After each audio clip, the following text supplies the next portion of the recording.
ini materi yang sangat banyak, pimpinan. Karena itu saya memilih dalam arti begini, saya memang akan mengupas mengenai sistem pemilu, baik dari tetapi sistem pemilu itu bisa lihat secara teknis, tapi juga bisa dilihat dari substansial gitu. Secara teknis belum sempat saya bahas, mungkin kesempatan lain atau nanti mungkin saya kirim langsung ke Komisi 2. Saya lebih khusus akan melihat aspek sistem pemilu, khususnya konsekuensi ya, sistem pemilu terhadap berbagai aspek sistem politik demokrasi. Konkretnya, di dalam kajian perbandingan politik itu berkembang satu perspektif yang melihat bahwa pemilu itu bukan hanya salah satu aspek demokrasi, tetapi sistem pemilu bisa digunakan untuk menciptakan sistem politik demokrasi. Jadi sistem pemilu yang dipilih oleh pemerintah dan DPR itu bisa menghasilkan sistem kepartean yang dicita-citakan, bisa menghasilkan sistem perwakilan politik yang dikehendaki, bisa menghasilkan pemerintahan presidensial yang efektif atau pemerintahan daerah yang efektif, bisa menghasilkan perilaku politisi yang dikehendaki dan perilaku pemilih yang dikehendaki, atau bahkan bisa menciptakan integrasi nasional. Nah, ini terlalu panjang. Saya akan saya sudah tengah ya menyelesaikan evaluasi terhadap sistem pemilu proporsional terbuka. Jadi seperti kita ketahui, sistem pemilu proporsional terbuka sudah digunakan oleh Indonesia untuk selama 3 kali pemilu, yaitu pemilu 2009, 2014, dan 2019, yang diatur oleh undang-undang yang berbeda. Salah satu tujuan yang hendak dicapai oleh pemerintah dan DPR ketika membuat undang-undang pemilu, khususnya mengenai sistem pemilu itu adalah menghasilkan sistem kepartean multipartai sederhana. Kalau beberapa waktu lalu itu baru wacana di kalangan politisi di Senayan, tapi pada Undang-Undang Nomor 7 2017 di bagian penjelasan umum saya lihat sudah disebutkan secara spesifik ya, sistem kepartean multipartai sederhana. Memang dalam kajian kami di kampus nggak dikenal ya sistem kepartean multipartai sederhana, multipartai sederhana gitu ya. Tapi padanannya sepertinya itu sistem kepartean pluralisme moderat itu kalau dalam ilmu politik. Saya mau melihat dulu sejauh mana sistem kepartean multipartai sederhana ini sudah dicapai dengan 3 undang-undang pemilu ya, 3 kali pemilu. Rupanya sistem kepartean multipartai sederhana hendak dicapai dengan 2 instrumen sistem pemilu, yaitu satu, persyaratan menjadi partai politik peserta pemilu, saya singkat P4 ya. Itu pada pemilu 99 sangat sederhana persyaratannya sehingga pesertanya sangat banyak, 48. 2004 ditambah sedikit persyaratan, pesertanya berkurang menjadi 24. Tetapi 2009 persyaratan menjadi P4 itu makin berat. Dan tahun untuk pemilu 2014 berdasarkan Undang-Undang Nomor 8 tahun 2012 persyaratannya itu diperberat lagi gitu ya. Dan pada Undang-Undang Nomor 7 2017 persyaratan menjadi P4 itu sama saja dengan pemilu sebelumnya gitu. Jadi 2 instrumen yang digunakan untuk mencapai sistem kepartean multipartai sederhana. Satu, persyaratan menjadi P4 itu makin kompleks, makin berat gitu.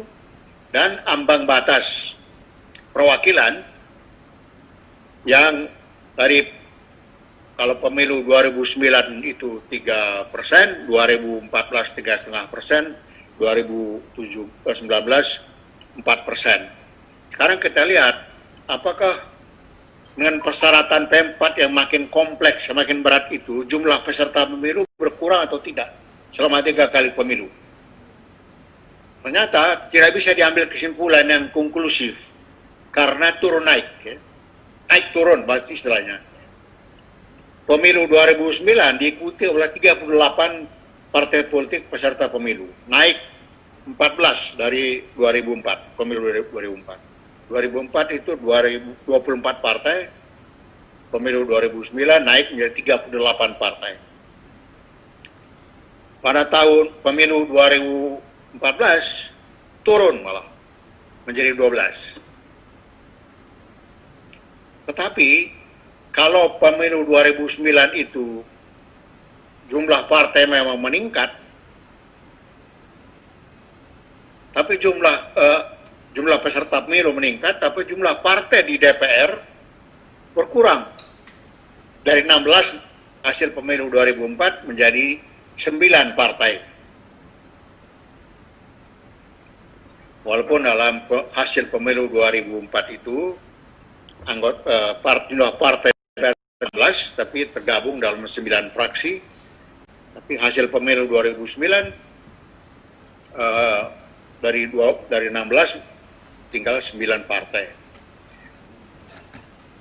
Persyaratan P4 yang makin kompleks pada pemilu 2014 itu ternyata gagal, ya, mencegah partai baru muncul sebagai peserta pemilu, bahkan muncul di DPR. Nasdem lahir pertama kali mengikut pemilu 2014 dan langsung masuk ke DPR. Tetapi walaupun persyaratan menjadi P4 itu makin berat, itu berhasil mengurangi jumlah peserta pemilu, tapi gagal mencegah partai baru muncul, baik sebagai peserta maupun hadir di DPR. Bahkan jumlah partai bertambah di DPR dari 9 menjadi 10. Sedangkan pemilu 2019, itu jumlah peserta pemilu naik lagi menjadi 16. Mampu mencegah partai baru muncul di DPR, walaupun tidak mampu mencegah partai baru menjadi peserta pemilu. Karena 4 partai baru muncul sebagai peserta pemilu, dan 2 PBB dan Partai Keadilan dan Persatuan Indonesia yang gagal 2009, ulang lagi 2014 dan seterusnya. Jadi persyaratan menjadi P4 yang makin kompleks itu kesimpulannya tidak konklusif karena naik turun, gitu ya. Dan jumlah partai di DPR itu kalau 2009 itu 9 partai, hasil pemilu 2014 naik menjadi 10 partai, sekarang turun lagi menjadi 9 partai. Nah, pertanyaannya kemudian, sistem multi partai sederhana itu konkretnya apa sebenarnya? Berapa jumlah partai yang dikehendaki, yang konkretnya yang disebut multi partai sederhana itu? Nah, kalau saya ambil secara implisit bahwa dalam Undang-Undang Nomor 7 tahun 2017, yaitu pada penjelasan umum, masih menegaskan bahwa hendak membangun sistem kepartaian multi partai sederhana, itu berarti baik pemerintah dan DPR memang menganggap bahwa tujuan itu belum tercapai.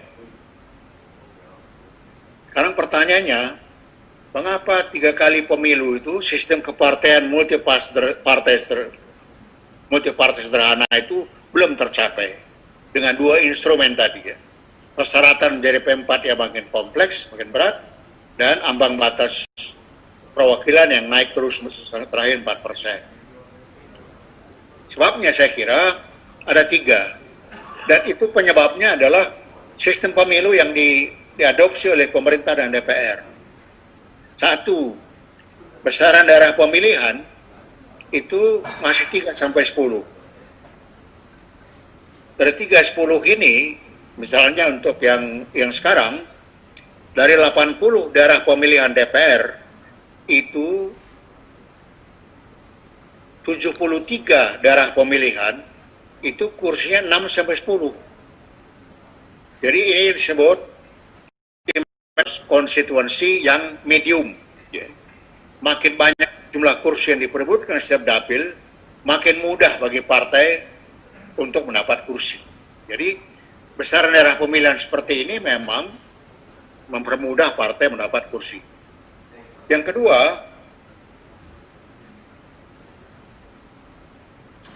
apa yang disebut model penyuaraan atau balloting structure, struktur surat suara, itu lebih mengedepankan calon, candidate center, maka disebut terbuka itu. Itu adalah jalan baru bagi partai untuk mendapat kursi, mempermudah dapat kursi, karena mengedepankan calon. Ya.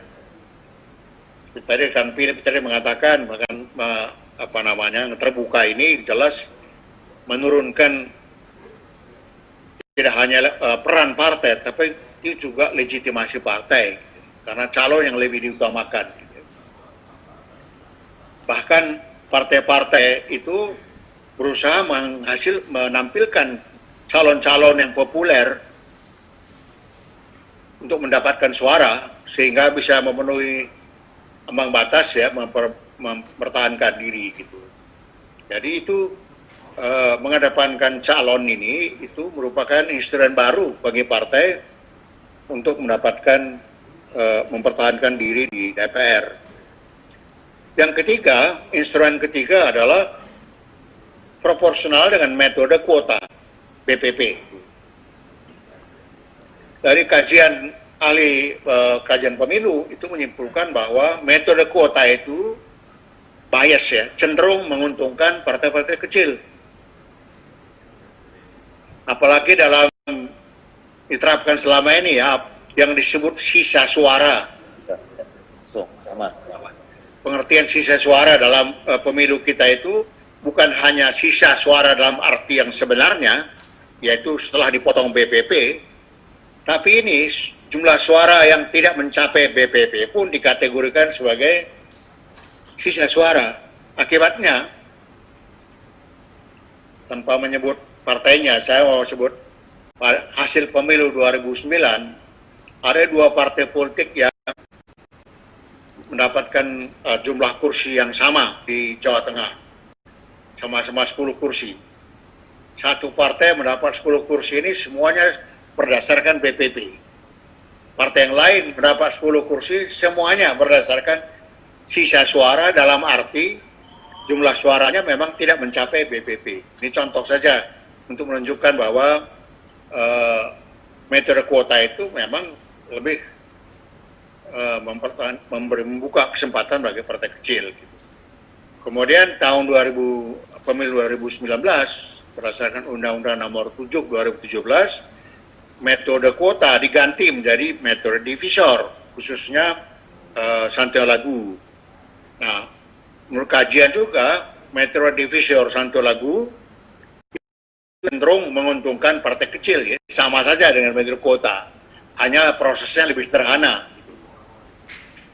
Jadi, Ibu Bapak sekalian, tujuan yang dicapai, yaitu sistem kepartaian multipartai sederhana, tidak tercapai, itu digagalkan oleh instrumen sistem pemilu yang lain. Besaran daerah pemilihan, model penyuaraan lebih mengutamakan calon, dan proporsional dengan pembagian kursi ke peserta pemilu setiap dapil menggunakan metode kuota, atau kemudian yang terakhir digunakan metode divisor Santolagu. Itu semua mempermudah partai mendapat kursi.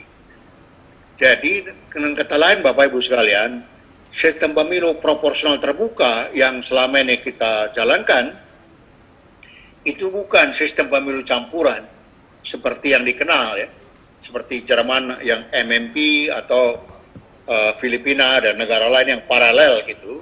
Tapi sistem pemilu proporsional kita terapkan itu saya sebut bukan sistem pemilu campuran, tapi sistem pemilu proporsional campur aduk.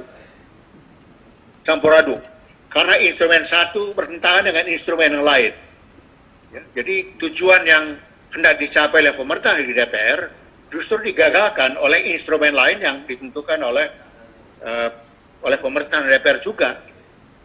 Jadi sebenarnya saya sudah beberapa kali bicara di Komisi 2 ya. Saya mengatakan, saya kira kader-kader partai ini, fungsionaris partai itu mengetahui betul bahwa instrumen yang paling efektif untuk menyederhanakan partai, mengurangi jumlah partai, itu bukan ambang batas, tetapi besaran daerah pemilihan.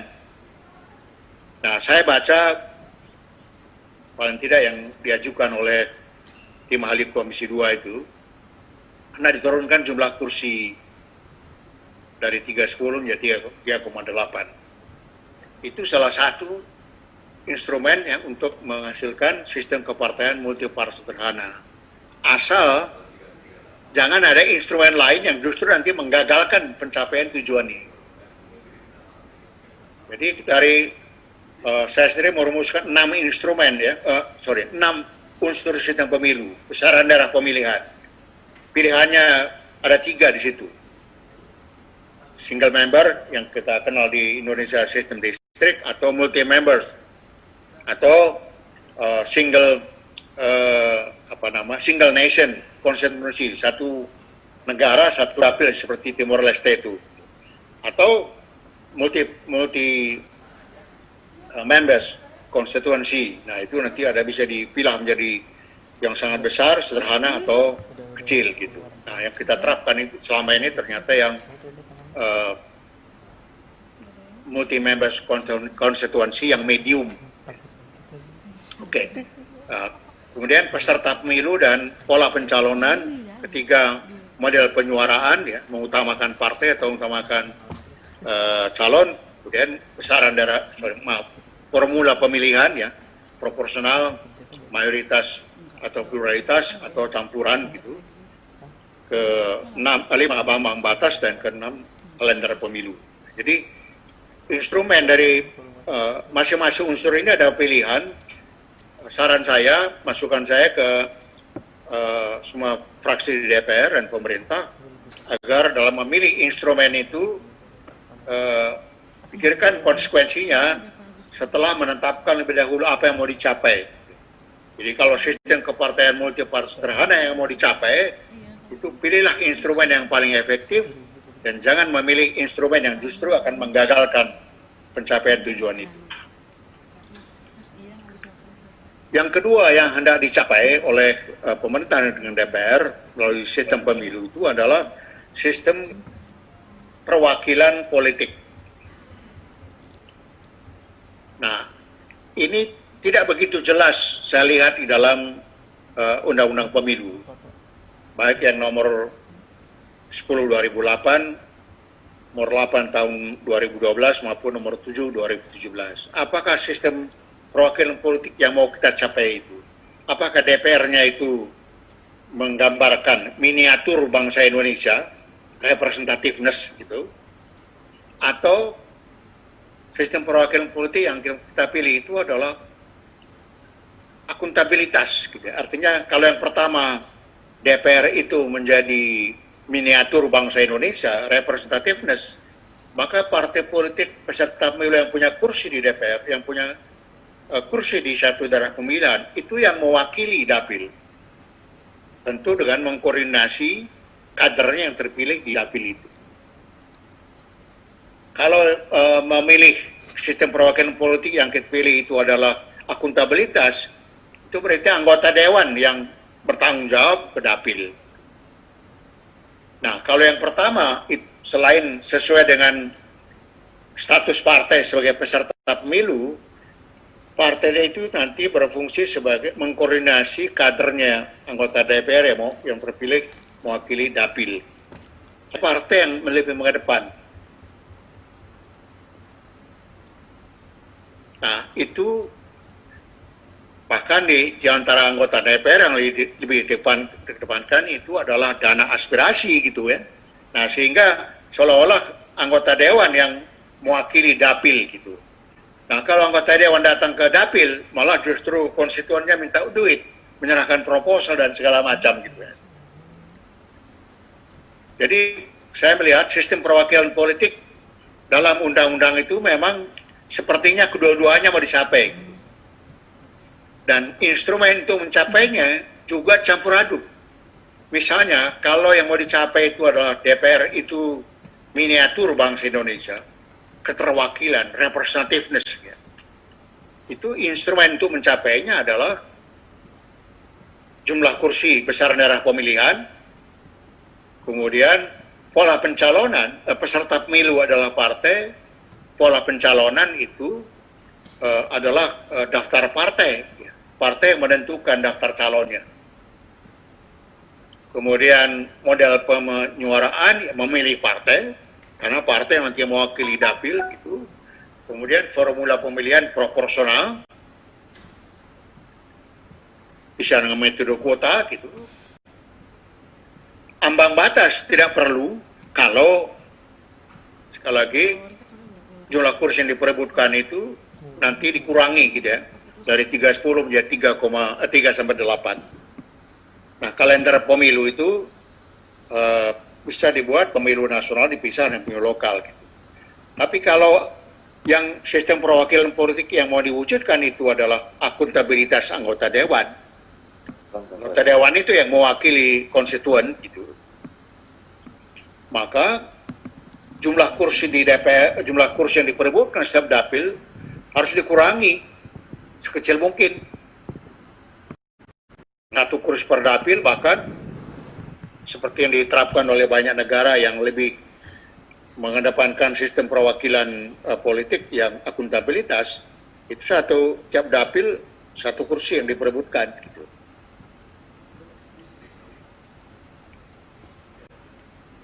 Pola pencalonan yang terbuka, model penyuaraan memilih calon, dan formula pemilihan ya mayoritas atau pluralitas gitu.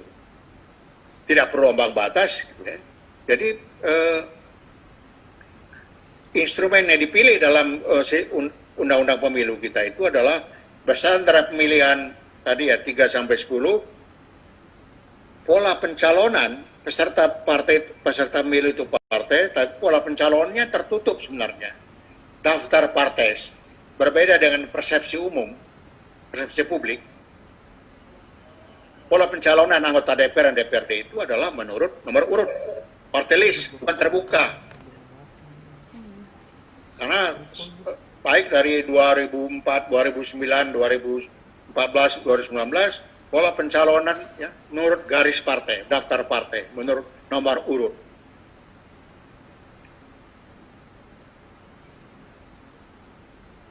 Sedangkan model penyuaraan memberikan suara kepada calon itu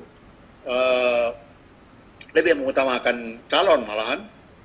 Kemudian formula pemilihan proporsional, tapi metode kuota penetapan calon terpilih berdasarkan suara terbanyak. Itu konsisten dengan mengutamakan calon tadi ya. Tapi bertolak belakang, berkontradiksi dengan pola pencalonan menurut daftar partai, menurut nomor urut calon. Nah, jadi sistem perwakilan politik yang mau kita capai, yaitu yang dituliskan dalam undang-undang itu, memang tidak jelas pilihan yang mana yang harus diutamakan. Saya mengutarakan yang lebih diutamakan ya, bukan ini atau itu. Ya. Karena kalau misalnya partai mewakili ataukah anggota dewan gitu, itu kan ini atau itu. Karena partai dan kader itu kan tidak bisa dipisahkan ya. Partai itu kan institusi, tidak mungkin bergerak kalau tidak pakai kader. Gitu ya. Sebaliknya kader itu juga nggak bisa bergerak kalau tidak ada partai. Gitu. Oleh karena itu, kecuali kalau independen ya, tapi itu tidak diakui di Indonesia. Jadi yang saya tanyakan itu adalah sistem perwakilan politik yang kita adopsi itu, apakah lebih mengutamakan partai atau lebih mengutamakan calon atau anggota dewan, bukan pilih ini atau itu. Ya. Nah, karena dalam sistem undang-undang pemilu itu tidak jelas apa yang mau dicapai, instrumen yang dipakai untuk mencapainya juga campur aduk. Karena itu sampai sekarang tidak jelas sistem perwakilan politik apa yang mau dihendak diwujudkan. Akibatnya, Bapak Ibu sekalian, dan ini tidak hanya terjadi di Indonesia, sistem pemilu kita itu kan hampir mirip dengan sistem pemilu yang diterapkan di Brazil.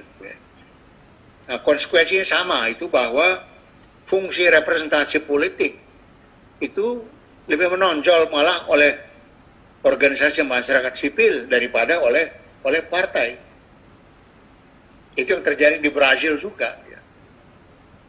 Jadi karena itu saya mohon perhatian dari semua fraksi ini supaya karena pada akhirnya mengapa DPR dibentuk ini kan untuk menyuarakan mewakili masyarakat, karena kita menerapkan demokrasi perwakilan ya, bukan demokrasi langsung. Gitu.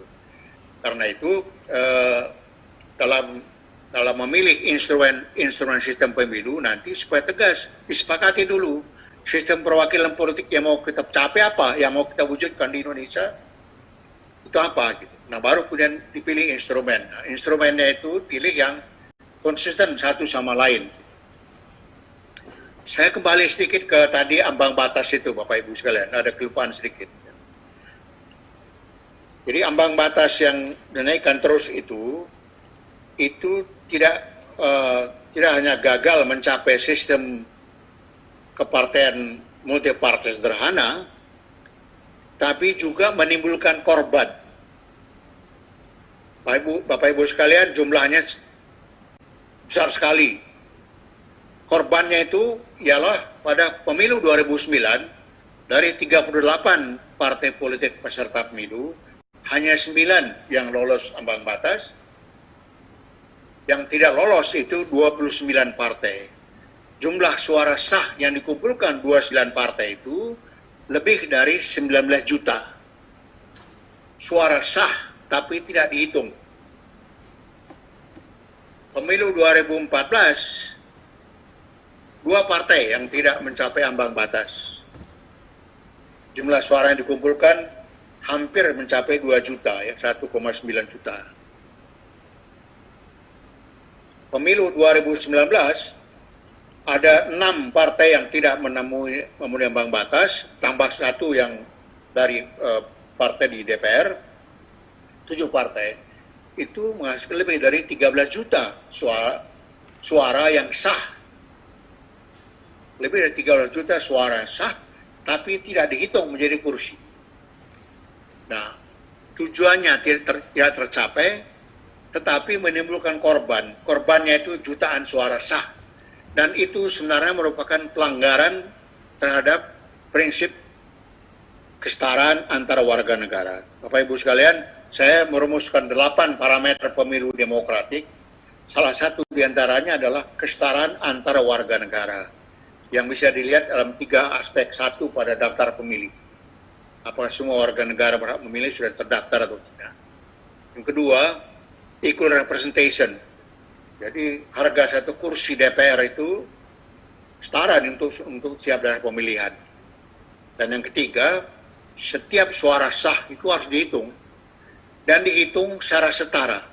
Every vote count and count equally. Ya ini prinsip ini yang dilanggar. Jutaan suara rakyat ya, suara yang sah tapi tidak dihitung. Nah itu, yang instrumen di praktek pemilu kita yang juga melanggar prinsip setiap suara sah harus dihitung dan dihitung secara setara itu juga ada praktek lain yang dilanggar, yaitu karena model penyuaraan itu lebih mengutamakan calon, maka kalau pemilih itu memberikan suara kepada satu calon, maka suaranya itu akan ikut mempengaruhi tidak hanya kemungkinan partai mendapat kursi, tapi juga ikut menentukan siapa calon terpilih. Tetapi kalau pemilih memberikan suara kepada partai, suara itu hanya ikut mempengaruhi kemungkinan partai mendapat kursi, tetapi tidak ikut menentukan calon terpilih. Dan kata lain, suara sah, tapi tidak dihitung secara setara. Lebih berdaulat kalau memilih calon daripada memilih partai. Saya dalam hati, wah kalau gini perlu gugat ke Mahkamah Konstitusi ini. Masa memilih sesuai dengan diatur oleh konstitusi itu bobotnya lebih rendah daripada memilih calon yang bukan peserta pemilu, gitu ya. Nah itu praktek seperti ini yang saya bilang tadi melanggar prinsip kesetaraan antar warga negara. Oke, jadi sistem kepartean multipartai sederhana tidak tercapai, sistem perwakilan politik juga belum tercapai. Sekali lagi ini semua karena instrumen yang dipilih itu bertentangan satu sama lain, atau bahasa awamnya tadi saya sebut ini instrumennya itu campur aduk. Ya. Kemudian sistem pemilu proporsional terbuka ini melalui sistem kepartean maupun sistem perwakilan politik ini punya konsekuensi terhadap efektivitas pemerintahan. Hasil pemilu 2009, 2014, 2019 itu menghasilkan DPR dan DPRD yang fragmentaris. Pertama, jumlah suara yang dimenangkan oleh setiap pemenang pemilu turun terus dari pemilu 99 yang 33 sekian persen, dan sekarang tinggal 19%, gitu ya.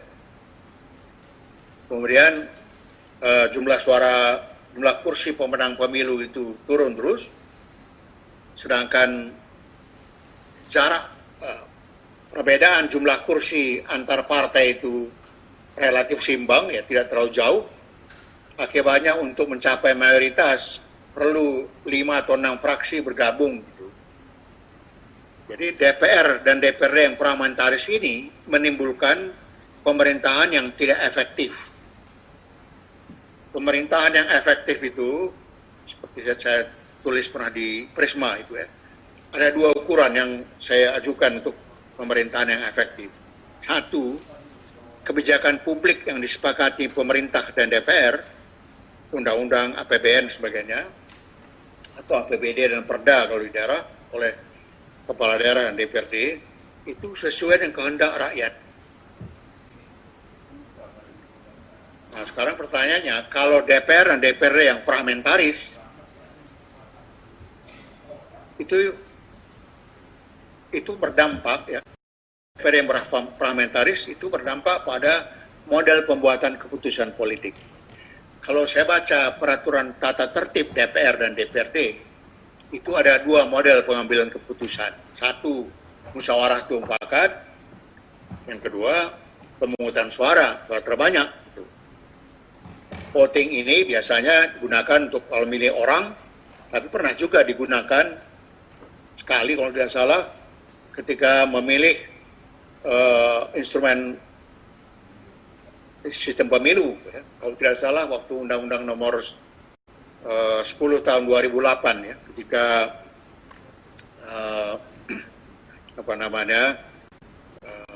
metode kuota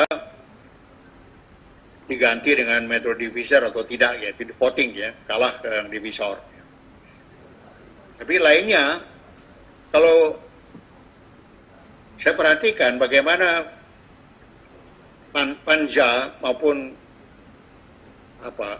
Pansus Panja ya, mengambil keputusan itu jarang sekali yang disebut musyawarah mufakat. Ya. Sebagian besar itu jelas menggunakan sistem kolutif. Ya. Kolutif artinya itu bagi-bagi, bancaan dalam bahasa Jawa-Jawanya. Ya. Jadi bagi-bagi pasal, bagi-bagi posisi, apa segala macam itu ya. Nah model pembuatan keputusan seperti ini itu lebih menguntungkan elit partai daripada kepentingan rakyat. Jadi rekan saya Philip tadi bahwa sistem pemilu ini bermanfaat bagi kesejahteraan atau tidak. Di sini masuknya. Kalau model pembuatan keputusan politik itu kolutif, bancaan, itu pasti tidak menguntungkan rakyat kita. Nah, itu lebih parah juga terjadi di DPRD. Di DPRD itu nggak ada sampai 10% kabupaten kota atau provinsi yang ada partai atau fraksi yang mencapai 20% gitu. Bisa dihitung dan jari lah. Nah, akibatnya setiap tahun ketika mengambil keputusan mengenai APBD, selalu fraksi-fraksi minta uang ketok palu. Nah, itu sebagian tertangkap oleh OTT KPK gitu ya. Jadi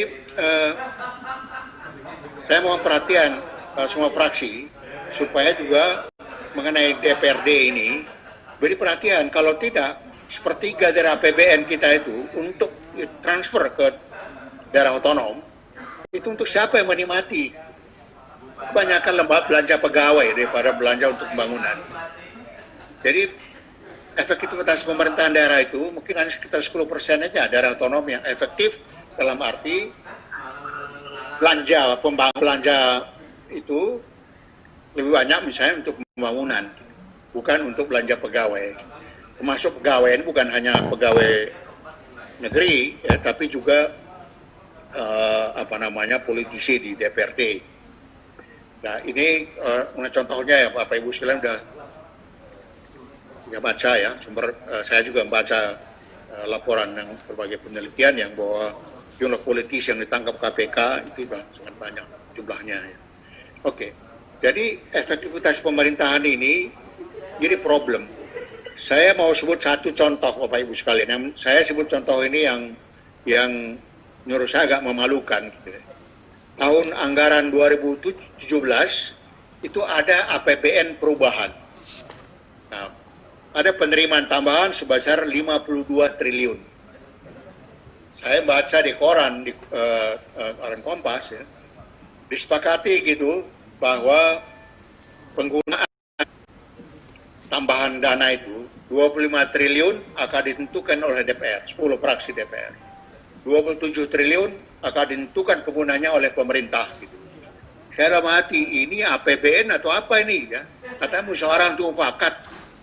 Nah, kemudian DPR gampang membuat keputusan karena digunakan untuk infrastruktur dan infrastruktur itu merupakan salah satu cara untuk mendapatkan fee dan seterusnya. Ya. Jadi ini contoh ya bagaimana keputusan diambil tidak dengan musyawarah untuk mufakat untuk kepentingan rakyat, tetapi pancaan tadi.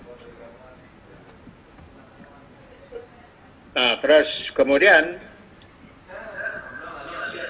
saya mau ada sedikit lagi untuk terakhir. Saya membaca ya bahwa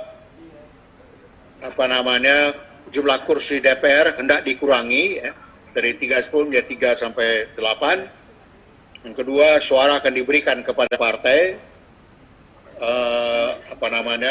Ambang batas akan dinaikkan menjadi 7% gitu yang saya baca. Dan kalender pemilu ya, pemilu nasional dipisah dengan pemilu lokal tapi diselenggarakan setelah pemilu 2024 dan sebagainya. Komentar saya cuma satu, agar jika dipilih ini konsisten gitu, tetapkan tujuan lebih dahulu, sistem kepartean macam apa yang mau dicapai, sistem perwakilan politik apa yang mau dicapai dan seterusnya itu, kemudian pilih instrumen yang dianggap paling efektif, jangan sampai bertentangan satu sama lain. Saya mau sharing, setuju dengan pendapat rekan Filipus tadi bahwa kalau jumlah kursi yang diperebutkan setiap dapil dikurangi, maka undang-undang parpol, seperti tadi penjelasan Bapak pimpinan tadi, itu juga akan diubah. Karena terus terang saja titik lemah demokrasi kita yang sampai sekarang belum terkonsolidasi secara substansial itu adalah partai politik. Demokrasi yang terkonsolidasi itu ada rumusan populernya. Demokrasi is the only game in town. Di partai politik, demokrasi itu belum menjadi mainan, belum menjadi mode pembuatan keputusan setiap hari. Nah, yang terakhir ingin saya sampaikan, ini sedikit mengenai aspek teknis dari sistem pemilu. Bapak Ibu sekalian, kalau saya baca